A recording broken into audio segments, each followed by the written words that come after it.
மோடி அரசால் கொடுக்கப்படாமல் இருக்கிற 5 மாத சம்பள பாக்கி 200 கோடியை உடனே விடுவிக்க வேண்டும் என்பதுதான் இந்த போராட்டத்தின் நோக்கம்.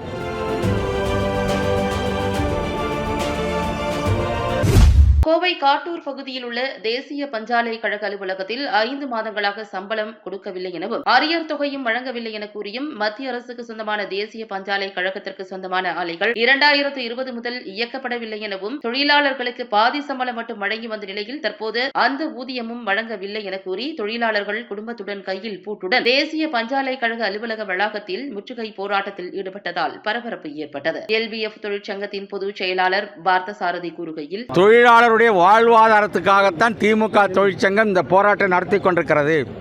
மோடி போன்று தவறான பிரச்சாரங்களை, அண்ணாமலை போன்று தவறான பிரச்சாரங்களை ஈடுபடுத்துவதற்காக நாங்கள் ஈடுபடவில்லை. மோடி அரசால் கொடுக்கப்படாமல் இருக்கிற 5 மாத சம்பள பாக்கி 200 கோடியை உடனே விடுவிக்க வேண்டும் என்பதுதான் இந்த போராட்டத்தின் நோக்கம். ஆகவே வேலைக்கு வருகிற தொழிலாளிக்கு ஒரு 5 மாதமாக வழங்கவில்லை என்று சொன்னால் வேலைக்கு எப்படி வருவான், குழந்தை குட்டி எப்படி வாழும், அவர் எப்படி போக்குவரத்து செலவுக்கு என்ன பண்ணுவார்? ஆகவே தான் இந்த போராட்டத்தை முன்னெடுத்திருக்கிறோம். அந்த அடிப்படையில் தான் இந்த போராட்டம் அறிவிக்கப்பட்டது. அதை ஒட்டித்தான் பூட்டு போகிற போராட்டம் இங்கே நடந்து கொண்டிருக்கிறது என்பதை தெரிவித்துக் கொள்கிறேன். கிட்டத்தட்ட ஒரு 2000 தொழிலாளர்கள் சவுத் ரீஜனில் பாதிக்கப்படுறாங்க. கிட்டத்தட்ட அவங்களுக்கு வர வேண்டிய சம்பள பாக்கி 200 கோடி ரூபா இருக்குது.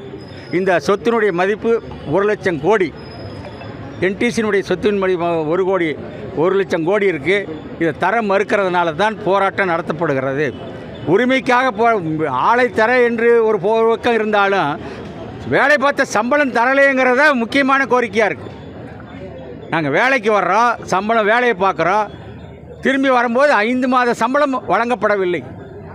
அதை உடனடியாக வழங்க வேண்டும் என்பதுதான் இந்த போராட்டத்தின் நோக்கம். அடுத்த கட்ட போராட்டம் 15 தினங்களுக்குள் அவர்கள் ஒத்துக்கொண்ட அடிப்படையில் வழங்கவில்லை என்று சொன்னால் வீடு திரும்ப போராட்டம். இந்த அலுவலகத்தில் உள்ளே வந்து நாங்கள் உட்கார்றத தவிர, குழந்தை குட்டிகளோடு உட்கார்றத தவிர வேறு போராட்டம் தெரியல எங்களுக்கு. ஒரு மாதத்துக்கு வந்து இந்தியா பூரா 20 கோடி ரூபா ஒரு மாதத்துக்கு சம்பளம். 5 மாதங்கள் சம்பளம் கொடுக்கல 100 கோடி ரூபா. அது போக 20 மாத பாக்கி அரியர்ஸ், அது ஒரு 100 கோடி ரூபா. இதெல்லாம் புள்ளி விவரத்தோடு தான் சொல்கிறோம். அதுக்கு எல்லாமே கணக்கு இருக்குது. அது ஒரு 100, ஆக மொத்தம் 200 கோடி ரூபாய் என்டிசி மோடி அரசு வழங்க வேண்டும். அதை வழங்க மறுக்கிறது. அதுதான் இதனுடைய நோக்கமே.